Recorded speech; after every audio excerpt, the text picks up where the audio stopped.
नमस्कार, मैं एडवोकेट विकास यादव एक बार फिर से स्वागत करता हूं आप सबका एक नई वीडियो में। आज हम इंडियन एविडेंस एक्ट का पार्ट 2 कर रहे हैं। अगर आपने पार्ट 1 नहीं देखा है तो उसको पहले आप देख लीजिए, क्योंकि मैंने उस पार्ट को काफ़ी अच्छे से एक्सप्लेन किया है और लगभग 70 to 80% क्वेश्चंस रिपीट हो रहे हैं, कंसेप्ट से रिपीट हो रहे हैं। अगर आप पार्ट 1 देखोगे तो आपको ये क्वेश्चंस और आने वाले पार्ट में आने वाले क्वेश्चंस अच्छे से समझ में आएंगे। आपको पता लगेगा कि भाई आपको कंसेप्ट समझ में आया है या नहीं आया है, तो फिर आप अप्लाई कर पाओगे, आपको क्वेश्चंस करने में मजा आएगा। तो पहला क्वेश्चन है, leading questions can be asked during.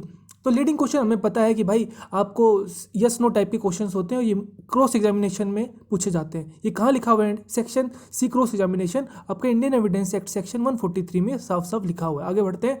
Estoppel is a rule by which a party to litigation is और आर। एस्टोपल आपने इंडियन कॉन्ट्रैक्ट एक्ट में भी पढ़ा होगा कि भाई जब आप किसी चीज़ को, स्टेटमेंट को, डिक्लेरेशन को आप बोलते हो तो बाद में आप उससे डिनाई नहीं कर सकते, ठीक है। तो एस्टोपल पूछ रहा है क्या होता है? तो स्टॉप फ्रॉम असर्टिंग और denying a fact, prevented from appearing person, prevented from hiding an evidence. तो option A is the right answer. Section 115 estoppel के बारे में बताता है। स्क्रीन पे आप पोज करके एस्टोपल के बारे में पढ़ सकते हो, डिटेल में पढ़ना चाहते हो। डिक्लेरेशन, एक्ट और ओमिशन, जिसके द्वारा आदमी कोई बात कह रहा है तो आखिरी वाली लाइन पढ़िए, टू डिनाई द ट्रूथ। आप उसको फिर उसके बाद में डिनाई नहीं कर सकते। एस्टॉप मानी आपको स्टॉप कर देता है वो चीज़ करने से ना, इसलिए एस्टॉपल वर्ड यूज किया गया।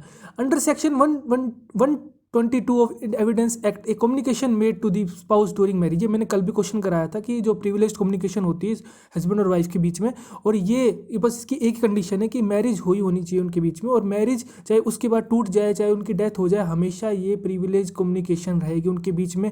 मैरिज के दौरान जो भी ऐसा सीक्रेट है वो प्रिविलेज रहेगा। तो remains privileged after the dissolution of marriage by divorce but not so on after death.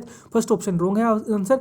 इसका आपका आंसर होगा remains privileged communication after the dissolution of marriage by divorce और death. D option is the right answer.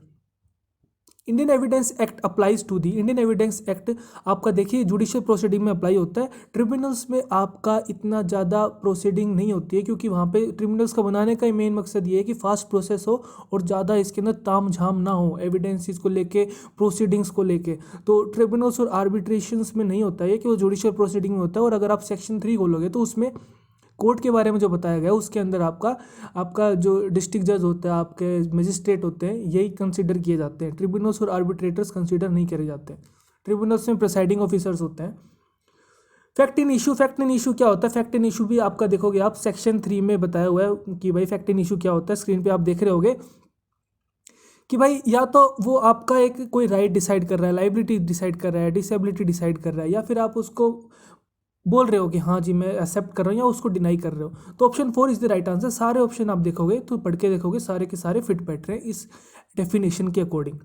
The question whether statement was recorded in the course of investigation, ये purely और purely question of fact है। ये कोई law नहीं है कि भाई आप करना ही करना है, शैल प्रिज्यूम आप नहीं कर सकते, कंक्लूसिव प्रूफ भी नहीं है ये आपका क्वेश्चन ऑफ फैक्ट है। मे प्रिज्यूम है, सीआरपीसी में आप स्टेटमेंट रिकॉर्ड करते हो तो उस टाइम ये यूज होता है। तो ये एक आप प्रोसीडिंग के दौरान क्वेश्चन उठा सकते हो कि स्टेटमेंट अच्छे से रिकॉर्ड हुई थी या नहीं हुई थी, हुई भी थी तो क्या उसके अंदर आपका दबाव दिया गया था अथॉरिटीज़ के द्वारा, वो सब चीज़ें आप एक क्वेश्चन ऑफ फैक्ट है उसको आप चैलेंज कर सकते हो कोर्ट में। Answer 2 is the right answer. Necessity rule as to admissibility of evidence is applicable when the maker of a statement. तो सेक्शन 32 डाइन डिक्लेरेशन बोला जाता है, उसके अंदर आप देखोगे तो सारे के सारे इंग्रेडिएंट आपके मैच कर रहे हैं। जो मैंने कल भी बताया था आपको कि डेथ वाला पर्सन या फिर जो पहुंच नहीं पा रहा है कोर्ट में, या फिर वो मिल ही नहीं रहा है, काफ़ी टाइम से लापता है, तो उनके रिगार्डिंग जो है सेक्शन 32 बनाया गया है कि इनकी जितनी भी चीज़ें हैं वो सब रेलिवेंट फैक्ट में गिनी जाएंगी। Secondary evidence of a document means, secondary evidence आपका सेक्शन 63 में बताया हुआ है, स्क्रीन पे आप देख सकते हो। ये सब सेकेंडरी एविडेंस होते हैं। तो इसके अंदर कॉपीज भी आपका सेकेंडरी एविडेंस में, oral account of the content of document. देखिए जब ओरल एविडेंस देते हो, कल भी मैंने बताया था, तो आप जो कंटेंट होता है डॉक्यूमेंट का उसको आप वेरीफाई नहीं कर सकते, ठीक है। वो आपका फिर सेकेंडरी एविडेंस में आ जाता है। Both A and B is the right answer. Section C, any person in section 106 of evidence act, 106 आप खोलिए, उसके अंदर आप देखोगे कि जो 106 में है ये दिया हुआ है कि भाई बर्डन ऑफ प्रूफ किस पर्सन पे रहेगा। तो भाई जो उस बात को बोलेगा उसी को तो बर्डन ऑफ प्रूफ करना पड़ेगा। When any fact specially with in the knowledge of any person, उसकी नॉलेज में है तो अब उसे ही ये चीज़ प्रूव करनी है, सामने अदर पार्टी ये प्रूव नहीं करेगी। इसलिए यहाँ पे option A is the right answer. Party to this suit यहाँ पे बताया गया है, जो एनी पर्सन है वो।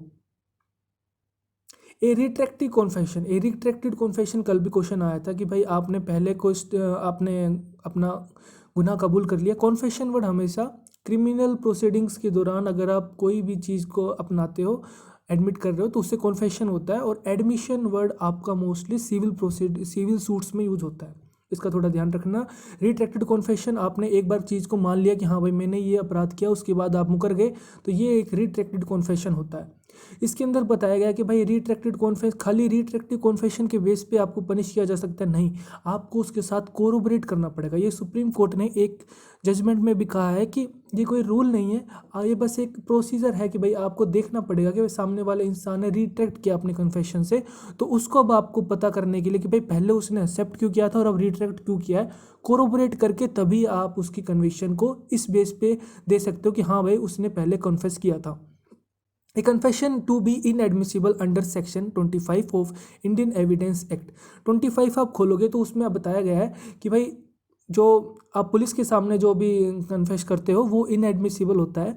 उसके अंदर ये ज़रूरी नहीं है कि वो जो कन्फेस किया वो आपने क्राइम से रिलेटेड ही कन्फेस हो, उसके अंदर क्राइम के अलावा कोई भी कन्फेस है। मान लो भाई एक इंसान, पुलिस वाला ये कन्फेस कराना चाह रहा है आपसे कि भाई आपने ही ये मर्डर किया है, ठीक है, लेकिन मर्डर से रिलेटेड वो केस था ही नहीं, तो यानी क्राइम दूसरा हो गया, लेकिन कन्फेस तो मर्डर के रिगार्डिंग करवा रहा है आपसे, तो यहाँ पे मे बी और may not be related to the same crime for which offender is charge. तो option 2 is the right answer. Under section 18 of Indian evidence Act the admission of which, admission के बारे में 18 में बताया गया, 17 में admission की डेफिनेशन है अगर आप देखोगे, तो option D is the right answer कि भाई कौन से पर्सन्स का एडमिसिबल नहीं है एडमिशन, ठीक है, इसके अगेंस्ट। तो पार्टीज का, प्लेंटिफ का होता है, आपका जो भी आप बेयर एक्ट खोलोगे सेक्शन 18 उसके अंदर पार्टीज का और एजेंट्स का और रिप्रेजेंटेटिव का एडमिसिबल होता है एडमिशन, थर्ड पार्टी का नहीं होता जब तक उसका कोई इंटरेस्ट नहीं है सूट में। Which of the following statement is correct, अब बताना है भाई। Confession made by an accused to police is relevant, ये गलत है, आपको सबको पता है 25 के according. Confession made by an accused in police custody to a magistrate is not relevant, भाई मजिस्ट्रेट के सामने तो रेलिवेंट होता है ना, 26 में लिखा हुआ है, तो वो भी गलत हो गया। Confession made by an accused in the police custody and discovery, देखिए डिस्कवरी वैलिड होती है, बेशक कन्फेशन पुलिस कस्टडी में वैलिड ना हो लेकिन डिस्कवरी वैलिड होती है, इसे हम डॉक्ट्रिन ऑफ कन्फर्मेशन भी बोलते हैं। तो option D is the right answer, सारे के सारे गलत ऑप्शन है।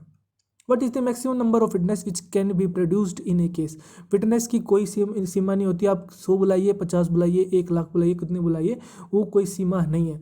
आपका ये सेक्शन 134 में साफ साफ लिखा हुआ है। आगे बढ़ते हैं। Which section of the Indian evidence Act is based on English doctrine of res gestae. सबसे पहले आप इस क्वेश्चन से 2-3 चीज़ें सीखिए कि रेस जेस्टे इंग्लिश डॉक्ट्रिन और अमेरिकन डॉक्ट्रिन पे बेस है, पहली बात तो ये। और दूसरी बात, रेस जेस्टे का मीनिंग क्या होता है।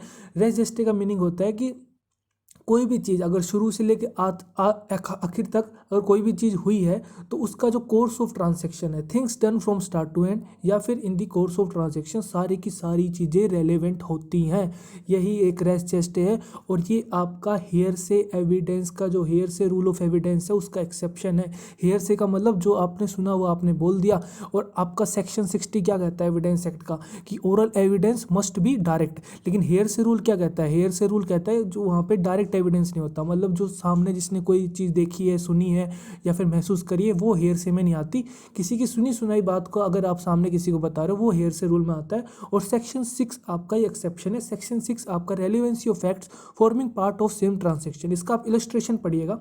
इलस्ट्रेशन बहुत अच्छा है कि भाई ए इज एक्यूज्ड, ए ना एक्यूज्ड है मर्डर के, बी का मर्डर करने के लिए मारते मारते उसने उसे मारा है, तो कौन कौन सी चीज़ें यहाँ पे रेलेवेंट है। तो कह रहा है कि जो भी उस टाइम जहाँ पे उनकी लड़ाई हुई थी तो उस टाइम कोई भी उनके बीच में आपस में बात कही गई थी या फिर उधर के जो लोग खड़े थे उनके बीच में आपस में जो बातचीत हुई थी वो सब रेलेवेंट है, उस टाइम से पहले या उस टाइम के बाद की सारी चीज़ें इस पार्ट ऑफ द ट्रांजेक्शन है, यानी कि in the course of the transaction है, यानी कि स्टार्ट से लेके एंड तक है, यानी कि रेस जेस्टे है। तो आपका section C is the right answer. आगे बढ़ते हैं। In relation to relevancy of character in civil cases which of the following is not correct. मैंने आपको बताया था सिविल केसेस में आपका ये नोट करेक्ट इसने गलत दे रखा है, करेक्ट आना आएगा, यहाँ पे मिस प्रिंट हो गया। तो सिविल केसेस में आपका करेक्टर मैटर नहीं करता, केवल एक कंडीशन पे करता है, except in so far as such character appears from facts otherwise relevant. ठीक है। अगर आपका बहुत ही ज़्यादा उसके अंदर देखा जा रहा है केस के रिगार्डिंग एक fact in issue relevant fact भी आपका करेक्टर है, तो जब आप इस चीज़ को कंसिडर कर सकते हैं। सेक्शन 52 में ये बात लिखी हुई है। आगे बढ़ते हैं। Pakala Narayana Swami versus emperor is a leading case. Pakala Narayana Swami बहुत ही लीडिंग केस है डाइंग डिक्लेरेशन का। इसके अंदर क्या था कि एक हस्बैंड था, वो अपनी वाइफ को कह के जाता है कि भाई मुझे एक आदमी से पैसे लेने, उसने मुझसे पैसे उधार ले रखे, मैं उससे पैसे लेने जा रहा हूँ। कुछ टाइम बाद उसकी लाश मिलती है एक बक्से में।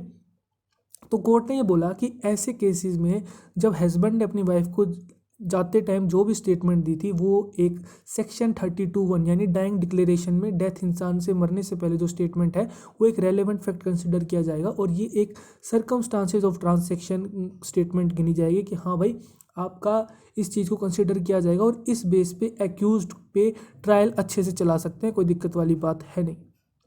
Section 112 of the Indian evidence act provides that a child would be treated as एक अपन ने कल भी किया था 112 में, जहाँ पे अगर शादी हो गई है और उसके बाद वो अलग अलग रहने लग गए या तो डिवोर्स लेके या फिर जुडिशियल सेपरेशन पे, और तो उसके 280 दिन तक अगर बच्चा हो जाता है तो वो बच्चा माना जाता है कि उसका रियल फादर है वो वही है, ठीक है, जिससे उसकी लड़की की शादी हुई थी। तो 280 दिन का इसका राइट आंसर है।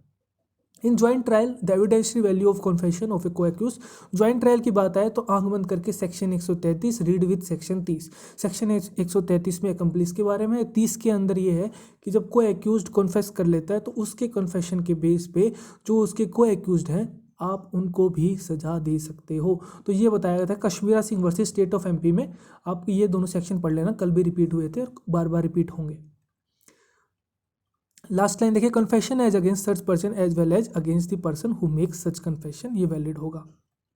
Proving of handwriting is provided in Indian evidence act. Handwriting अगर आपको प्रूव करनी है तो ये एक्सपर्ट्स प्रूव कर सकते हैं। सेक्शन 45 पढ़ोगे, साफ साफ इसमें लिखा हुआ है एक्सपर्ट क्या कर सकते हैं कि कोई भी आपका साइंस आर्ट हो गया या आइडेंटिटी ऑफ हैंड राइटिंग हो, फिंगर इंप्रेशंस हो, तो ये सब इनको बोलते हैं एक्सपर्ट जो इन पे अपनी राय देते हैं। Section 26 of Indian evidence Act applies. Section 26 अपन को पता है वो पुलिस कस्टडी वाला और मजिस्ट्रेट वाला है कि no confession made by a person in police custody is admissible and confession made in the immediate presence of magistrate is admissible. तो option A and C is the right answer. बड़ा आसान question है, section 26 पढ़ोगे तो आप कर दोगे। Screen पे आप देख सकते हो। The term evidence means and include. Evidence आपका सेक्शन 3 खोलिए आप, उसके अंदर आप देखोगे कि भाई इंटरप्रिटेशन में बताया गया है कि भाई एविडेंस का मीनिंग होता है oral evidence, documentary evidence. Documentary evidence में आपके इलेक्ट्रॉनिक एविडेंस भी कंसीडर किए जाते हैं। Under section 59 to 60 of Indian evidence Act the oral statement, oral evidence के रिगार्डिंग बताया गया है 59 और 60 में। इसके अंदर जितनी भी हम स्टेटमेंट की बात कर रहे हैं कि हम उस स्टेटमेंट की बात कर रहे हैं जो एक विटनेस कोर्ट के सामने दे सकता है, ठीक है, ना हम पुलिस वाले की बात कर रहे हैं ना हम ऐसी की बात कर रहे हैं, हेयर से एविडेंस की बात कर रहे हैं, ठीक है। यहाँ पे हम उस एविडेंस की बात कर रहे हैं जो बंदा एक कोर्ट में जाके विटनेस बन के दे सकता है। Under the evidence Act the court includes. आप सेक्शन 3 खोलोगे तो कोर्ट में साफ साफ लिखा हुआ है कि कोर्ट में आपका जो जजेस आते हैं और मजिस्ट्रेट आते हैं, इसके अंदर सिविल जजेस भी होते हैं लेकिन आर्बिट्रेटर्स नहीं आते हैं। तो option D is the right answer. Admissibility of contents of electronic evidence may be proved in accordance with the provisions of, ये आपका साफ साफ 65B की हेडिंग है, एडमिसिबिलिटी ऑफ इलेक्ट्रॉनिक एविडेंस। ये आपका इंफॉर्मेशन टेक्नोलॉजी एक्ट पढ़ोगे आप तो उसके अंदर कोई भी किसी के कंप्यूटर से, किसी के मोबाइल से, कोई भी इलेक्ट्रॉनिक चीज़ से अगर कोई भी हम एविडेंस निकालते हैं तो उसका पूरा एक प्रोसीजर होता है, उसको फॉलो करना पड़ता है। अगर आप वो प्रोसीजर फॉलो नहीं करोगे तो आपने जो एविडेंस उस इलेक्ट्रॉनिक आइटम से लिया है वो इनएडमिसिबल हो जाएगा। तो यही इसके अंदर बताया गया है 65 के अंदर पूरा process. Which is not a public record as per the provisions of Indian evidence act. Public record आप सबको पता है कि भाई सोवरेन अथॉरिटी यानी कि स्टेट की बात कर रहा है, पब्लिक रिकॉर्ड होगा। ऑफिशियल बॉडीज ट्रिब्यूनल्स की बात कर रहा है, ये आपका पब्लिक रिकॉर्ड होगा। आपका documents and correspondings from advocate and note, मेरे को लग रहा है इसका 2 या 3 में से कोई एक आंसर हो सकता है। इसकी मेरे को आंसर की मिली नहीं है, मेरे अकॉर्डिंग मैंने आंसर 3rd मैच किया है। अगर आपको लगता है कि इसका आंसर 2nd है तो आप बता देना कमेंट करके, बाकी 3rd मेरे अकॉर्डिंग इसका आंसर है। Examination in chief is conducted by, देखिए एग्जामिनेशन इन चीफ आपका वो कराता है जो अपना विटनेस लेके आता है, यानी कि प्रोसिक्यूशन भी करा सकता है, डिफेंस भी करा सकता है। मान लो भाई मैं अपना विटनेस लेके गया तो मैं ही इसका एग्जामिनेशन चीफ कर सकता हूँ, अपोजिट काउंसिल एग्जामिनेशन चीफ नहीं करेगा। ये बात कहाँ लिखी हुई है? सेक्शन 137 में लिखा हुआ है साफ साफ कि एग्जामिनेशन चीफ क्या होता है, क्रॉस एग्जामिनेशन क्या होता है, री एग्जामिनेशन क्या होता है, इन सब का ऑर्डर भी दिया हुआ है कि भाई पहले एग्जामिनेशन चीफ होगा, फिर आपका क्रॉस एग्जामिनेशन होगा, फिर अगर आपको ज़रूरत पड़ती है तो आप री एग्जामिनेशन कर सकते हो। री एग्जामिनेशन ये होता है कि जो आपका विटनेस था, यानी एग्जामिनेशन चीफ में जो बंदा आपने बुलाया था, आप उसका फिर से री एग्जामिन कर रहे हो, यानी एग्जामिनिंग चीफ आप फिर से उसका कर रहे हो। तो ये पूछ रहा है कि भाई ऑप्शन बी और सी क्यों गलत हो जाएंगे? क्योंकि भाई दोनों ही एग्जामिनेशन चीफ कर सकते हैं और आपका प्रिसाइडिंग जज जो होता है कोर्ट में, वो इसका आप ऑप्शन ए या डी में से कोई एक हो सकता है। इसका भी आंसर की में आंसर अवेलेबल नहीं है, मेरे अकॉर्डिंग इसका डी आंसर होगा। Who is prevented from being testified under section 118 of Indian evidence act. 118 अपन ने कल भी देखा था कॉम्पिटेंसी ऑफ विटनेस के बारे में। बस कोई इसके अंदर कंडीशन नहीं, बस एक कंडीशन है कि भाई जो आपसे क्वेश्चन पूछा जा रहा है उसको आप अंडरस्टैंड कर पाओ और उसका एक रैशनल आंसर दे पाओ। ये दो वर्ड है, understanding and giving rational answer. Understanding of A question and giving a rational answer, ये आप स्क्रीन पर देख सकते हो कि ये सब इसने पूछा है। घुमा फिराने के लिए, आपको उलझाने के लिए इसके सारे के सारे ऑप्शन करेक्ट हो जाएंगे। Any confessional statement by the accused given to the magistrate is, भाई मजिस्ट्रेट को आप दे रहे हो तो वो एडमिसिबल है, कोई दिक्कत वाली बात है नहीं, सेक्शन 26 में पढ़ने पड़ा है। The Kashmira Singh versus state of Punjab गलत है, स्टेट ऑफ एमपी आएगा, यहाँ पे मिसप्रिंट हो गया। इज लीडिंग केस, ये भी अपन ने देखा था, ये आपको कन्फेशन पे सेक्शन 30 पे, ठीक है, confession of co-accused. In civil case Indian evidence Act bestows burden of proof, civil case में बर्डन ऑफ प्रूफ पेटिशनर पे होता है, सेक्शन 101 में साफ साफ लिखा हुआ है, स्क्रीन पे आप पॉज करके पढ़ सकते हो। Dying declaration must be made by, dying declaration जो मरता हुआ इंसान है वही करेगा ना। अब ये नहीं है कि वो हॉस्पिटल में मर रहा है तभी माना जाएगा, या फिर उसने डॉक्टर को दिया है, या फिर उसने अपने किसी रिलेटिव, ऐसा कुछ नहीं। द डिसीज्ड बिफोर डेथ, बस simple C answer. Any question suggesting the answer which the person putting it expect to receive, ये इसने मिसलीडिंग गलत लिख दिया, खाली लीडिंग क्वेश्चन आएगा क्योंकि लीडिंग क्वेश्चन सेक्शन 141 में साफ साफ लिखा हुआ है any question suggesting the answer which the person putting it wishes or accept to receive is called a leading question. ये साफ की साफ आपने पूछा हुआ है, बस मिस लीडिंग इसने गलत प्रिंट कर दिया और लीडिंग आएगा उसकी जगह।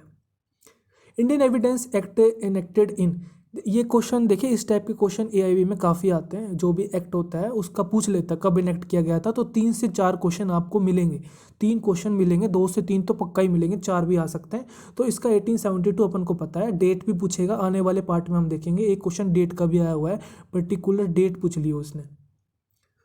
ए communication made to the spouse during marriage under section 1, देखिए ये क्वेश्चन इस पार्ट में भी 2 बार आ गया, कल भी 2 बार आया था और आने वाले पार्ट्स में भी आएगा। तो बहुत ही इंपॉर्टेंट सेक्शन है प्रिविलेज कम्युनिकेशन का, कि हमेशा ही प्रिविलेज रहेगी, चाहे शादी टूट जाए, चाहे आदमी मर जाए, कुछ भी हो जाए। Option A is the right answer.